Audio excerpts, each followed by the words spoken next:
if you're transitioning, if you're in that, the biggest thing I would say is you need to establish your self-worth. And your self-worth is something that's like the biggest thing that I'm wrestling with right now. Yeah. And it's not an overnight thing. So don't, people shouldn't put pressure on themselves that they need to have it figured out. But I think just recognizing, I use metaphors and my head's kind of visual, and I think of a lighthouse, and a lighthouse is made to just stand there and it shines light. It's not a better lighthouse because it brings more boats in. It's not a worse lighthouse because it doesn't. The weather's going to change, but that lighthouse stands firm and it's light. And you need to recognize that your worth inherently is that. And then from there, then you need to figure out what your values are. Like, what are your personal values? And once you can identify that, then just start executing life in a way that reflects those, and you'll see the paths will start to reveal themselves, and you'll feel steady in yourself.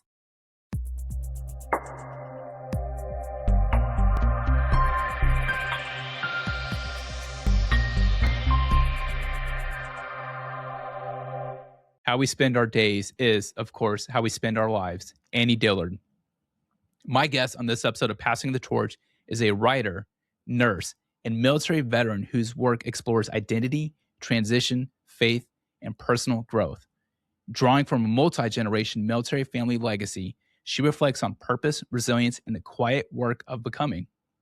Through her Substack, she shares thoughtful essays on wellness, optimism, rooted in history, and the journey from external achievement to internal alignment. Ladies and gentlemen, please help me welcome writer, nurse practitioner, and Air Force veteran. Passing the Torch with Mary Howe starts now. First and foremost, welcome to the show, and thank you so much for joining me. I'm so excited to have this conversation with you. Martin, thank you so much. That was beautiful. Thank you so much for having me. I'm so excited to be here too. Good. One question I'd like to start off every podcast with is, why is life great right now? Because I choose it to be. Yeah. That's the biggest mind hack for anyone. Man, if there's anything you can take, it's a choice. Content is so good. I have been following you on, I'm not sure how long I've been following you on Substack, and I didn't realize till recently that you followed me, and I was like, blown away. I've been following you. I know. And when you sent me that message, and that was just for good feedback for you, that was good because, people see the episodes that I put out. They don't see all the stuff that goes behind the scenes. I'm starting to get more insight into that. Like, I'm recording in my laundry room right now. It's, I'm on my ironing board, and this is how I record, but you've seen some of the people I've talked to, but I get it ranges, but I'll say on average about 50 podcast requests a month where someone messages me asking to be on my podcast. And some of it's AI or whatever, like they use like these scripts. I can tell it's a script. Yeah. But very recently I did a setting on my actual website, and I've received quite a few messages through that. But your message is really good. So I don't remember exactly what you said, but it actually, obviously it worked because here you are, right? So yeah, it's like one person reached out to me and they wanted to talk about jewelry, and I'm like, that has nothing to do with my show. That's really interesting. Yeah. But again, like, your stuff is so good, and I do find myself just reading. But I want to ask you your advice because I know your background. You're an Air Force veteran. I just retired back on November 1st after 23 years of service. So only, I guess, close to 4 months now. Yeah, March 1st will be 4 months ago. You separated in 2019. Mm-hmm. I would love your advice since you have more time out of service than me. Go ahead. Oh, sorry, Martin. No, I was just going to ask you, like, what has transition taught you about who you're still becoming? It's still teaching me. So I always feel, well, first, congratulations on your retirement. Like, thank you. That is no easy feat. Like, thank you for your service to this country. You for your service. And I know the job that you did, so. But I think for me, the transitioning part that I believe most veterans to have that they feel after, it didn't happen for me until years later, because what I did is I was nervous about the safety net that I was going to leave, right? So I joined the reserves. So I still kind of had that involvement, and I was going to nursing school. And then once I completely separated, I was a nurse, COVID hit, I was like high stress, go. And so I didn't have time to sit with myself yet. And so I just kept chasing that next thing, Mm, that next external thing. And so once I actually had this where I could pause in my life when I was in nurse practitioner school, that's when I was really like, oh, this is the thing. This is what everyone's talking about. Okay. And so I really took that time to reflect back on myself. So if you're transitioning, if you're in that, the biggest thing I would say is you need to establish your self worth. And your self worth is something that's like the biggest thing that I'm wrestling with right now. yeah. And it's not an overnight thing. So don't, people shouldn't put pressure on themselves that they need to have it figured out. But I think just recognizing, I use metaphors and my head's kind of visual. And I think of a lighthouse, and a lighthouse is made to just stand there and it shines light. It doesn't, it's not a better lighthouse because it brings more boats in. It's not a worse lighthouse because it doesn't. The weather's going to change, but that lighthouse stands firm and it's light. And you need to recognize that your worth inherently is that. And then from there, then you need to figure out what your values are. Like, what are your personal values? And once you can identify that, then just start executing life in a way that reflects those, and you'll see the paths will start to reveal themselves, and you'll Yeah. feel steady in yourself. And that is a journey that has taken me 2.5+ years. So That's cool, because a cool coincidence, because my original podcast, or my original logo for my podcast, was an actual lighthouse. was it really? Yeah, because there's something about lighthouses that I love, like what they symbolize. Because I always think about, I don't know why this is one of my biggest fears, but I dream about this sometimes. But just being stranded out in the middle of the ocean and it's pitch black, and we can picture that, right? It's scary, Mhm. scary, eerie. There's tons of waves everywhere. It's a storm, but then I see a lighthouse, and that lighthouse, it just gives hope, right? Yes. Um, I have read, I don't know how many articles I've read over the past 2 months, from on your Substack. I don't know how many you have, but maybe I've read all of them. I don't know, uh, but I feel like one good common, like there's a lot of common themes, Mhm. and I know you're very young. I'm kind of guessing your age, but in a good way, it seems like you've experienced a lot, and you talk about growth in the middle life, not at the finish line. And I think that's perfect that you don't have it figured out yet, because sometimes it's easier for me to relate to someone who's going through the process as well. Yeah. But how have your experiences shaped the way that you view transformation during transition? Hmm. I think that's a really good question. I think in the beginning, I my outlook was more negative towards transition. I definitely had those periods where I was a little bit more of a salty human being, and I probably wasn't very fun to be around. Tell me you're enlisted without telling me you're enlisted, or you were enlisted, right? I'm Right. enlisted. I was enlisted as well. So, yeah. Yeah, towards the end, I definitely, oh man, and I feel so bad. Like, and it's all good. I look back and I'm like, you know what? I can learn from that and not do that again. But, it goes back to mindset. I think, man, transitioning with transformation, you're getting me with these questions. I think recognizing that transformation is really hard. We don't give that enough credit. And like you said, like I was watching all of these podcasts and all these self help that we label it as, but it's really internal leadership. And once I could kind of make that shift of that lens for me, then I could like put my whole foot in and dive in. Because we're taught external leadership within the military, and it's just about applying it for ourselves. And self worth, all of these things. It's not fluffy self care. It's this is what you need to do. Internal leadership is the core key to move through this life. And so recognizing that the transition is going to be hard. Um, and then I think like don't look at other people's lives within to actually have that transformation, because there's times to look at things to go, okay, I'm gonna look at that and take some pearls from information. But if you start going down the rabbit hole of comparison, I think that can Mhm. be tricky. And then just focus on your lane. And I'm gonna go a little off topic, I think, from your Do, question, but do it. Yeah, do it. I think what I wanted to do, like you said, with this is there's so many people that talk about growth after the fact. And they wait till they're 60 and they go, okay, here's all the answers. And I was like, absolutely not. I'm going to show you where my little car is on the highway. I don't know which lane I'm in. I don't know if I'm ahead or behind, but I'm going to be vulnerable and put myself out there and say, I know there's someone else in this, on this path. And so I want to help people now. So they, like you said, they know, okay, maybe, oh, they read something I write. I'm going through that too. Or, oh, I can apply that. Because my goal is really not to necessarily like give the answers, but say, here's my perspective. Like maybe you can apply it to your journey. Yeah. No, that's perfect. That's great because uh, some like a lot of times there's a lot of self help gurus and like we see them in the after they cross the finish line, but I want to know what they felt like actually like when they're in the present. So that's one of my wife's favorite quotes is she was on episode 100, but her favorite quote, and I like to open up each episode with a quote, but she constantly says, comparison is a thief of joy. Yep. And it's I don't know if Franklin Roosevelt said it or if Eleanor Roosevelt said it, and then FDR just got Yep. credit for it. But I'll give Eleanor Roosevelt credit. But yeah, and I have to remind myself that too because it's especially in the social media age. But everything you said is perfect because there's something that you said on a podcast that really hit my soul, and I just love for you to talk about it more.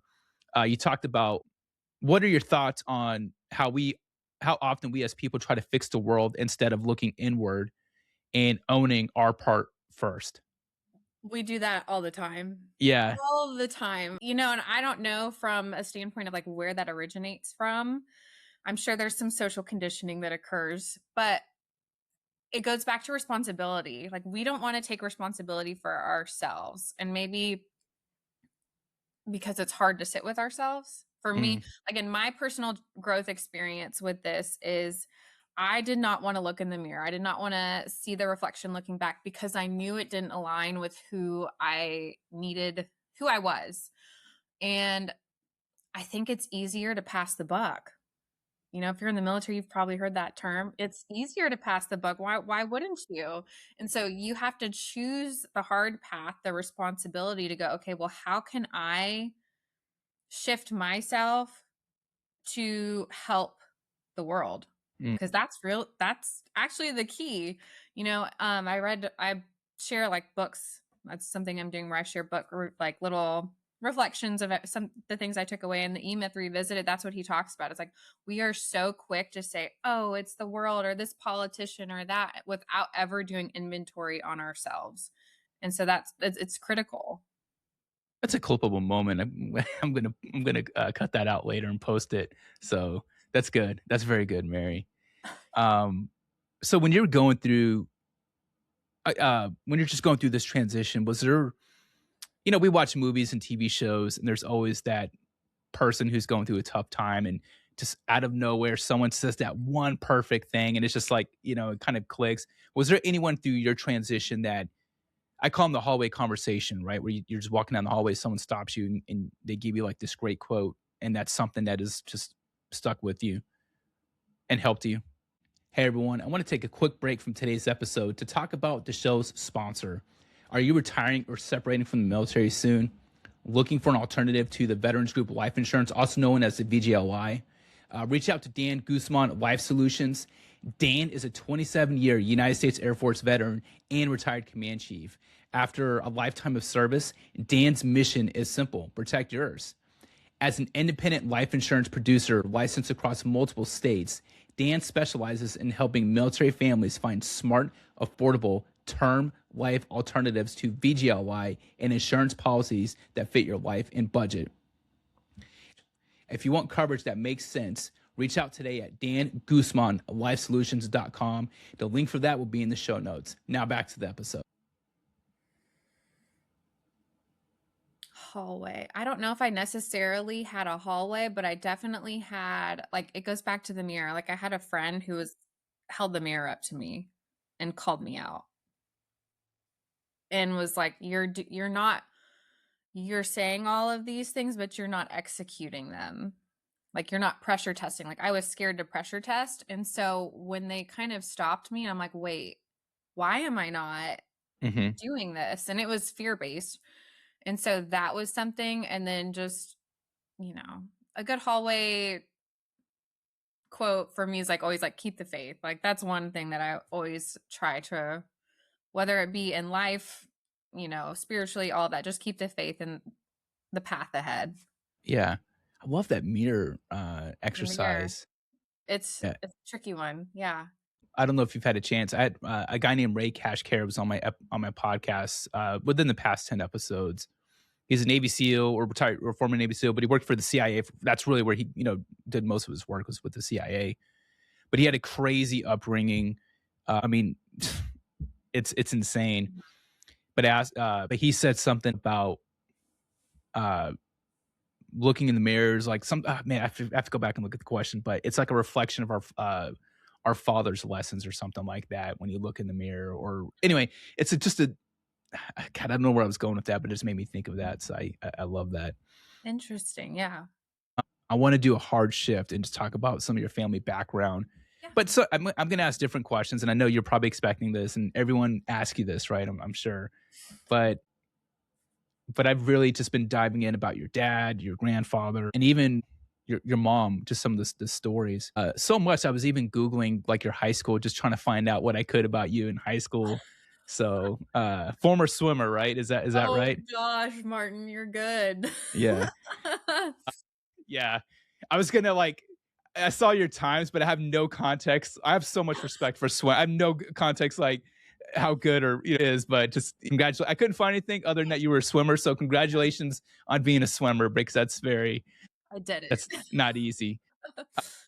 But I came across something about your grandfather, or just in reading about your mom. Uh, did your grandfather make your mom eat sea rations during his absences? Is that a true story? Oh gosh, I'll have to ask her. I have no idea. I've never heard that one. Yeah, I saw, and I was like, and it was like one of those articles that when the print's old, you can tell by the print on the newspaper, and it looked yellow and stuff like that. So, I'll um, ask her. yeah. But on the subject of your grandfather, Charlie Beckwith helped stand up Delta Force, and your father, Paul Howe, is widely known for his role in Mogadishu, depicted in Black Hawk Down. By the way, I've watched that movie twice, and that's it, because it's one of those movies that's always it hits my soul. It hits so hard, and it's a movie, but it's based on real events, but it's so tough. But growing up around that legacy, how did you figure out who Mary is outside of those names? It took me a while. I think I was very unsure of myself because of, when I was really young, and I didn't know. I didn't know what my parents did and everything. They were just my mom, my dad, and then my grandfather. He passed a year after I was born, so I Okay, never got yeah, to meet him. Just stories and everything like that. And Uh, but I did see, my dad did finish his career out at ROTC in Nacogdoches, where I'm from. And so I did see him, in uniform. And then he started his business, Combat Shooting and Tactics, where he trains law enforcement, civilians, church security, all of that. And seeing him, he's a big guy and yeah, he works out and does all of the things, but that was so normal for me. My parents were both really intense and really community driven, leadership driven. And so I saw all of this external drive. And then another thing, like with my dad, taught me so young, like to always be like observing people, be aware of your surroundings, and then always help people. Like those were the three things that he really honed in on when I was young. And then as I started getting a little bit older, then I started going, okay, I'm seeing his the range and the shooting really take off. Like he had the Texas SWAT competitions at his range before. And so you're that's seeing cool. all of these they're heroes, they are, and that's the norm. And so I think I kind of learned how to tuck my shoulders in, and it took me a while to really develop that internal anchor for myself. Hmm. And I can say that now, Yeah. looking back. Yeah. Did you ever like growing up? You ever tell anyone like my dad could beat up your dad? I don't think so. I really don't. Yeah, my dad was like, Mary, if anyone asks what I do, tell them I'm a cook. I was like, okay. and Yeah. that's what I did. A cook, yeah. Um, I know your grandfather died a year after you were born, but you're still growing up around the stories and the legends, and then, of course, everything with your dad. And I know you read the book when you were in high school, Black Hawk Down, but you're still surrounded by it, right? Just the legacy. So when the world sees legends, families see humans. What did growing up close to, obviously close to your dad, and then close to the legacy of your grandfather teach you about the difference between reputation and reality? Man, a lot. And I think I've struggled with that because, like you said, there's this family level and aspect to it of like, we're all just people. And then there's Yeah. this professional spirit around what my parents did. And especially with my grandfather and my dad, like the level of professionalism is unmatched. And so that was really intimidating for me because I am more creative and that more human aspect, if you will, and they are just on all the time. And I just wasn't like that. So I think for me, I struggled because I looked at that and I'm like, well, that's not me. And me and my mom are a little bit more fun and, Yeah. arts and crafts kind of mentality, if you will, on top of the professionalism. So it was a learning about blending that. But like we were regular, just the family life, regular stuff. I get that vibe from you just from seeing like your not and I talked about your Substack, but I follow you on Instagram as well, and just some of the fun stuff that you post and everything. And it's uh and I wonder, because we think that we think because we certain people have certain parents that they're gonna grow up a certain way, and it's like and that they're gonna sometimes we can be the complete opposite. My sister and I could not be more opposite, and we had the same exact upbringing, personality, Yeah. our just different mindsets, and it's just we are who we are. But kind of laying that up to what you just talked about, what patterns, good or bad, did you notice they get passed through, uh, well, I guess, generations of your family? There's two sides of it because there's one that I think is like really, I believe in nature and nurture. And Yeah, so there's a genetic component I see with things like anxiety. Like I can see that like with my grandfather, especially with the stories my mom tells me. I'm kind of like, okay, I can see how that happened. Even my grandmother, but they were like their firehouses. Like they crushed it in life and used that as a tool to create all the things that they did, right? So I think I saw some of that trickle in and they seemed, from my perspective, like they seem to have this more like hardened shell around them from everything that I've like heard about and learned about. But I think that was one for the genetic side. And I think the lessons learned, good or bad, man, that's a great question. I think service was something that really was a great lesson. My mom and my dad both showed, not just talked about, but showed me what service was. So that was a huge thing that I felt important to bring into my life just from maybe watching it for years and years. yeah. And then just how to take care of other people. Like it's never about you. Mm. It's about the person next to you. And like that mindset really stayed with me from my upbringing. That is a perfect segue because with your background as an aerial gunner, gotta love the AC-130, right? The gun, it's like it's the people's aircraft. You got out of the military, but you're still like you're showing that there's multiple ways to serve. You're still choosing service, but in a very different way. Nursing, writing, and wellness. What drew you toward healing instead of combat? I always knew I wanted to help people. And so I think that's what really led me like initially into going into healthcare.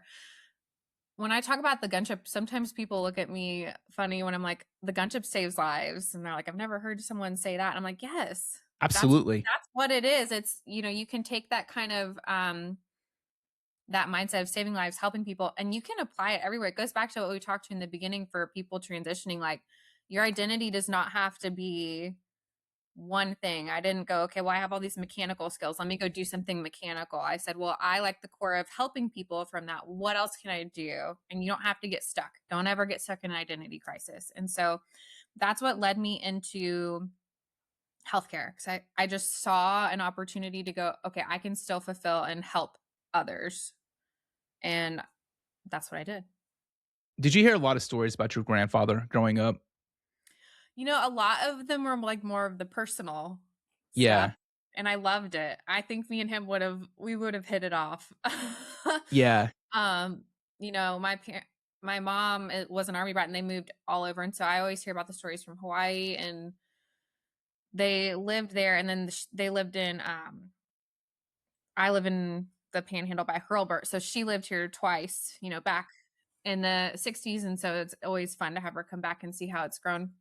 But just like how he would let them, I guess they were at a mall one day in Hawaii and they weren't at the time, so my grandfather left my mom and my aunt, and like all these the funny kind of like not playing around, but also he just seemed like, and they had all the parties, the old school 70s parties, like that Yeah, was yeah. part of it. And like I love it.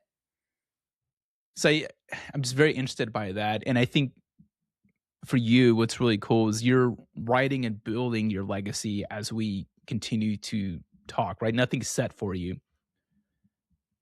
and it's man, you're forging your own path, and it seems very natural and organic. I don't recall. I forget. Do you have a daughter or a son? I have a daughter. Yeah. So, of all the stories in your life, if you could hear a story told from your daughters or your like future grandchildren, if you could hear stories told about you from their perspective, which story or part about yourself would you be most interested to hear about? That she chose to believe in herself. That one, it runs deep, and you're so kind, that compliment, that it looks so natural. It doesn't feel that way. There's a lot of tension with just being who I am, being that lighthouse, like a lot of tension because thinking I had to be something that I never really was. And the complicated nature within myself of like, okay, I did serve, and then watching my dad's identity and my grandfather's identity and going, okay, I don't have to be, just because this is, looks a certain way, I can still do something else. And so I want people to, my future grandchildren to say, like, she chose to believe in herself and choose her own path, forge her own path, be what she thought was different, and choose that over and over again. We need more of that. Absolutely, and you served honorably, and in my opinion, you served in the best branch. That's just my opinion. Yes. I'm just as an Air Force veteran, I'm just giving my unbiased opinion. So, Yeah. man, I'm an Air Force veteran. It sounds so weird to say. I haven't really said it out loud a whole lot, but um, it's still new, Mary. It's That's so still new. funny. Oh, Especially after 23 years. It's that's a whole transition, but you're crushing it. thanks. I appreciate that. And I read that you in a podcast, or so I heard you mention it in a podcast that you draw optimism from history, seeing how far humanity has come. What does that perspective give you when the present feels heavy? It's humbling. Um, I always try to root myself in it. Even now, thinking on deployments in third world countries, like when you Yeah. see people who don't have anything, and then you think back of what this country was founded on, like we're so quick to forget Hmm. that just a couple hundred years ago, the landscape looked very different. We have made leaps and bounds where we are now from 200 years ago. Um, like refrigerators, like the basics that we Simple take for things, right? granted, Yes, 100%. Exactly. Yeah. like groceries, gas, like air conditioning, and all of those things. So I just try to quietly go, okay, it's all good, and remind myself that. And especially with the complaints that come out of this generation sometimes, yes, life is hard. I've been there. I've been in the mental pit, okay? Yeah. But we have to choose, because our forefathers and the veterans that came before us from World War II, World War I, Revolutionary War, like, you're kidding me.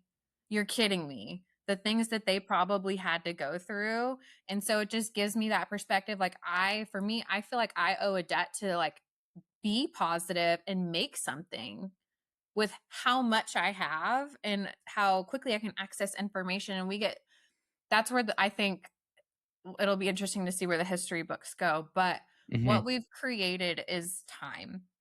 And because we're no longer surviving, the new frontier is that of the mind. And we have to learn ourselves because we have time now. We're not surviving.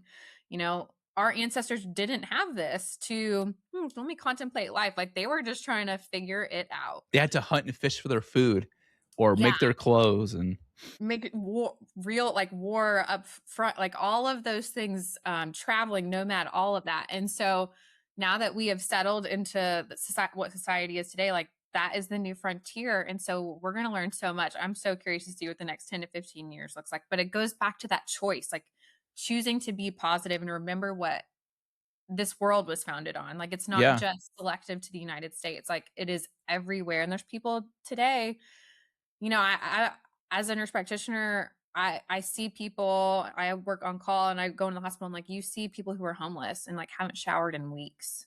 And it's heart-wrenching. And so when we start complaining about life, I'm just like, what are we doing? There's no point. There's no point to complain. Life is great. And use what you have and go forward and help others.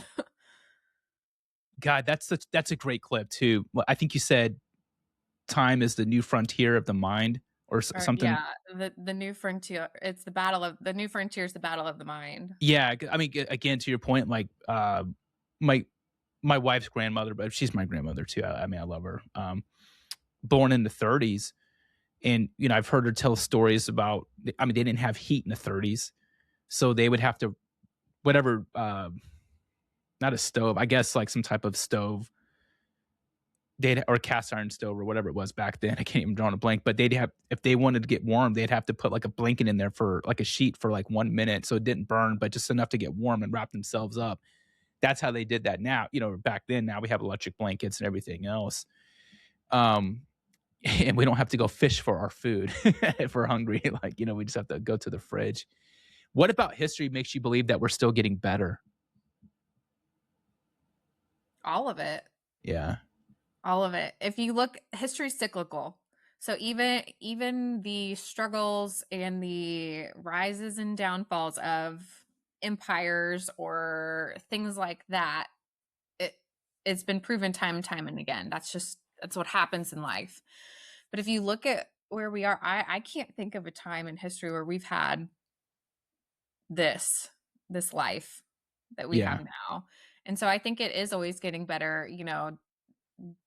I'm always mindful of the funnel that is the internet and social media. And I used to, when I was in history class growing up, like, I remember they taught us about propaganda and I was like, people never use propaganda anymore. That was an old 1700s thing, and boy was I wrong. And so there's so much out there.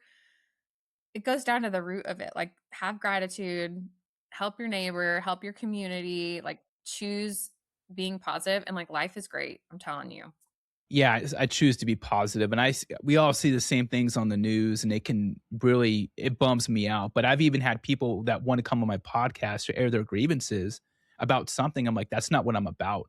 Yeah. I'm like, I want to focus. There's enough people giving their hot takes on everything, Yeah. and Yeah. I'm just like, you know what? I just want to focus on what I can control, and my energy. My energy, when we think about currency, it's always in terms of money and finance, which is 100% true, as it should be. But it's more than just that. I think about what's my energy currency, what's my mental currency, what's my relationship currency. Mhm. I don't want to just give that to people outright. I want to spend it very judiciously. Mhm. So man, you're motivating me just by your existence, Man, just by your presence. I love what you just said. That was beautiful. Thank you.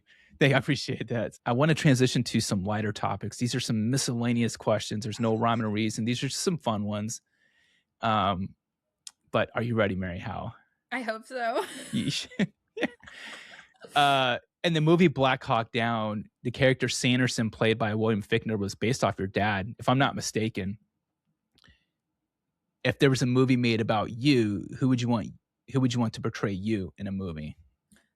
Who's the actress that plays Ray Skywalker? I can't think of her name. She was in another movie as Daisy well. Ridley? No. Daisy. Yeah, I see it. Done. That's good. Who do you get told that you look like? Julia Roberts. Really? I'm okay. I can kind of see that.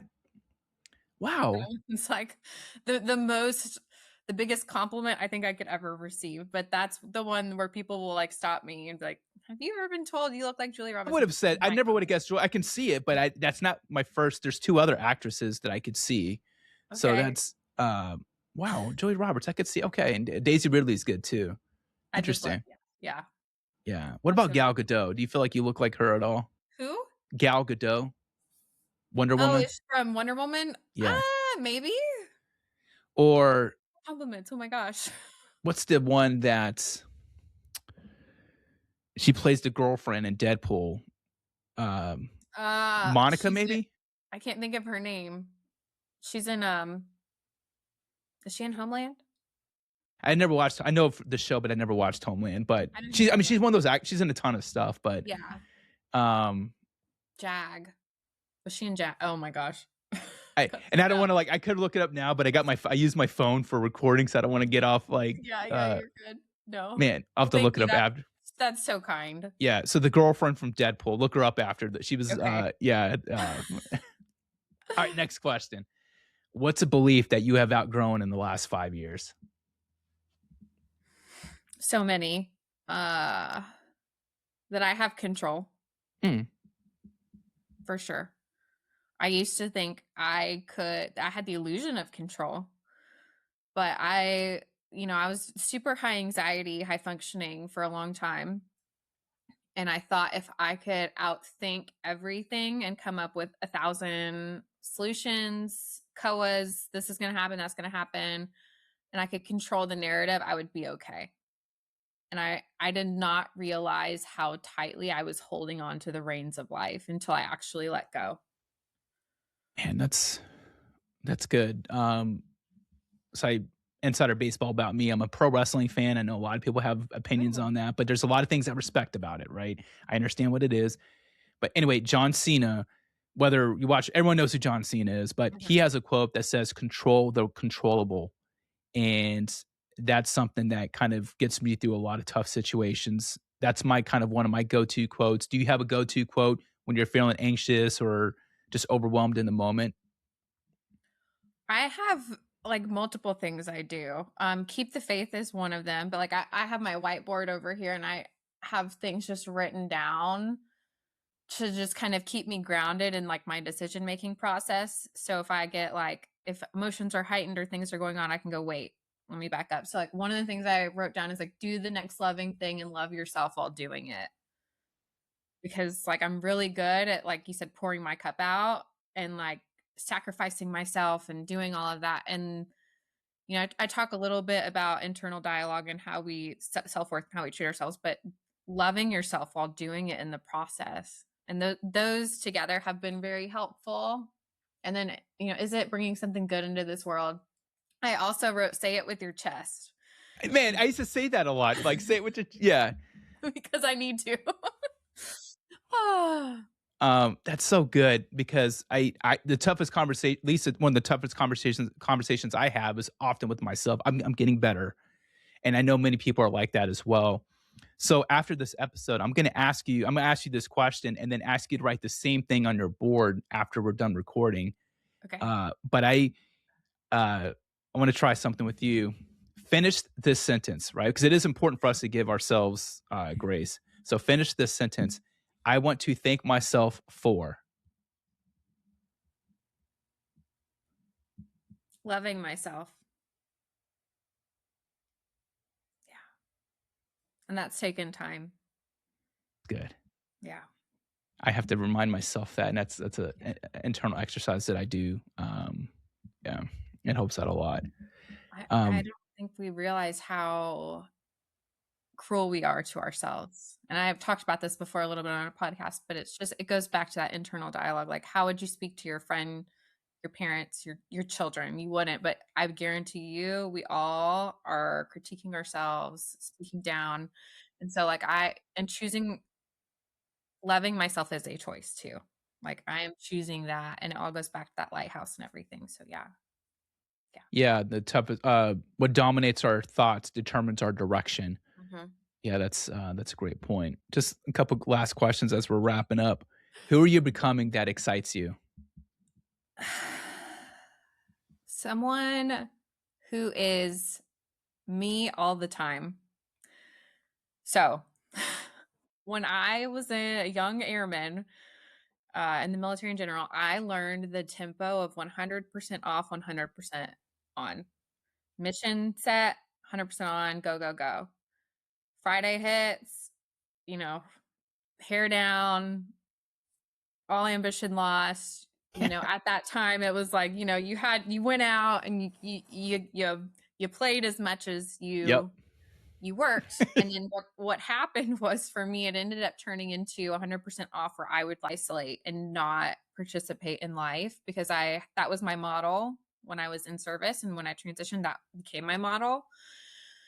And so I wanted to be 100% on all the time and not necessarily in this like ultra we see the videos on social media, people like go go go, but not in that sense, but in am I, putting the effort in? Am I caring for people? Am I giving a little bit more than I took that day? All of those things all the time. And so that's really what it has. Yeah. Man, that's good. I love that. That's and I can picture it because you're right. It is 100% on, 100% off, and there's definitely been a lot of points like that in my years in my career. Yeah. Um, if there was a giant billboard with your picture on it for the world to see, what would you want that billboard message to say, and where would you want that billboard to be located? Find your agency and your sense of self. Hmm. Uh in my head, I think like college campuses, somewhere where there's young people that are in said transition zones and who they're becoming. Yeah. Because the decisions you make for you, the influence you have in your direction, you're in being intentional. All of that goes back to like agency and authorship. So making sure that you have that, because I think we can lose it or we can never develop it, that agency, and you have to. Yeah. No, that's man, that's awesome.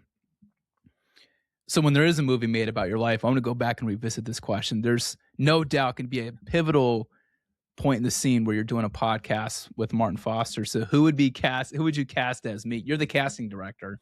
So or There's you have say so. pressure. Yeah.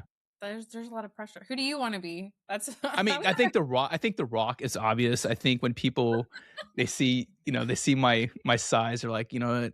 That guy's a spitting body wise, a spitting image of The Rock. Yes. Yeah. Why is Mark Wahlberg's coming to mind?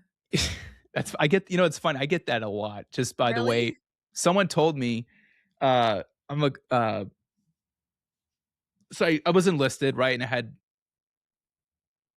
was in for 23 years and was able to get some rank, but there was a very junior airman who I just, have so much. He was actually on my podcast a couple months ago. That's awesome. Yeah, it's someone I have a tremendous amount of respect for.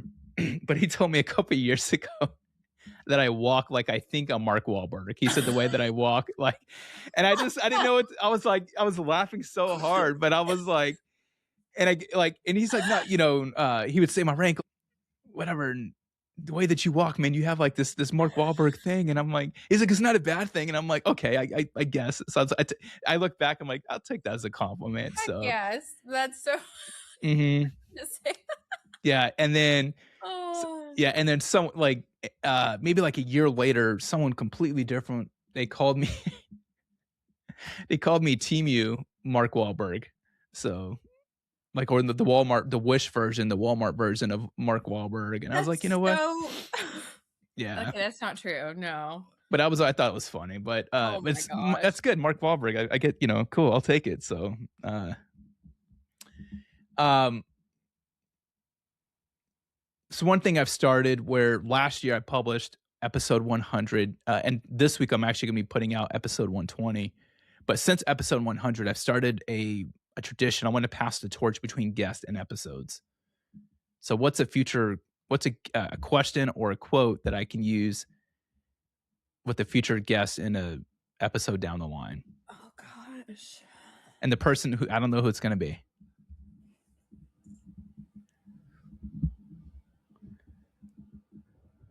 I do have one celebrity lined up, so maybe I'll save your question for that. So You're so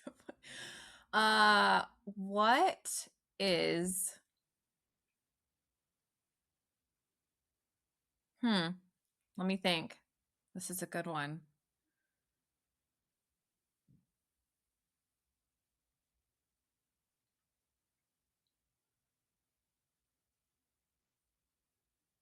What's the biggest learning point someone could take away that they could integrate into their lives to experience more growth? that's good. That might be the best one I've had thus far. That's good. You're very reflective. Like you're very uh stoic like in a way. I am stoic. I know. I try. Sometimes I know I can come off a little like harsh, and I No, like to me, like you come across as warm and endearing. Your eyes are very like endearing and warm. And then just the vibe that you give off, it's very genuine, sincere, warm. But I didn't know that. So you get told that you're stoic or appear stoic. I didn't know that, but that's yeah. funny that it's just natural. That's cool. Thank you, Martin. That was so kind. Oh my goodness. If people want to learn more about you, or what do you want people to know, and where can they find out more about you? And I'm going to link stuff in the show notes, but also feel free to plug whatever. Yeah, they can follow me on Instagram. That's where you're gonna get more of like the life, if you will. And I have my Substack, which is unfinished business. That's where I write essays on, the middle, the becoming. My website as well. It's my name, Mary Catherine Howe, but it connects to my Substack. So they can find me in there. I'm on TikTok, but I don't get on there, guys, or in Facebook. Like it just connects and shoots out to the universe that way. And I'm on LinkedIn. But basically, my goal with the Substack is if I can help one person before they get so deep into their heads that they're in that they're in the pit, or if I can give them the rope. And so that's the goal. They have to choose what to do with it, but if I can at least do those two things, hey, it's a good day. You've actually written profiles on two friends of mine and two former guests. Jenna Carlton Oh, for the is, faces of the military, Jenna, yeah, she's I awesome. love Jenna. Like Oh my she's, gosh. I actually just texted her the other day, just hey, I just thinking about you, and she's a good person. Like She's really cool. Have you met her in person? we've only zoomed, but like she was so down to earth and She just is. easy to talk to. I was blown away. Like, oh my gosh. And she's got like this aura about her. When you meet her in person, it's just kind of she's very cool. And then Michelle Lang is another. I have so much respect for Michelle, and she's a fierce stoic. That's how I would describe her. So I hope Yeah. she hears this. So They're both phenomenal. Like what Michelle's doing, like I'm from a rural town mhm. and my dad's a veteran. And so like to see the hoops that he has to go through to like Yeah, get care and everything. So what she's doing, like it resonates with my heart. And Jenna, like she's who inspired me to be more brave in putting myself out there. Cause she was like, if I wanted to, see someone, I needed to be that person. And I was yeah. like, Jenna, where'd you come from? Like phenomenal women. And she's doing it. I mean, she's really making her own path. She's a trailblazer, Yeah. and she does it with a lot of armor in her chest, but she's just tons of respect for both Jenna Mhm. and Michelle. Mary, what can I do for you? How can I best serve you? Oh my gosh, Martin, you're doing it. This was phenomenal. Like you are infectious. Thank you. You're what you bring to this podcast. We were talking earlier, just you have a gift in this art, and it's so natural, and I feel so warm talking to you, and it feels like old friends, and this is the first time that we've met, and that's a gift in itself. And this was just and I'm honored to be on and have this conversation. Thank you so much for saying that. That just warms my heart, and uh, yeah, just I appreciate everything that you're doing. I'm gonna put all this stuff in the show notes, but yeah, just thanks again, Mary. Thank you so much.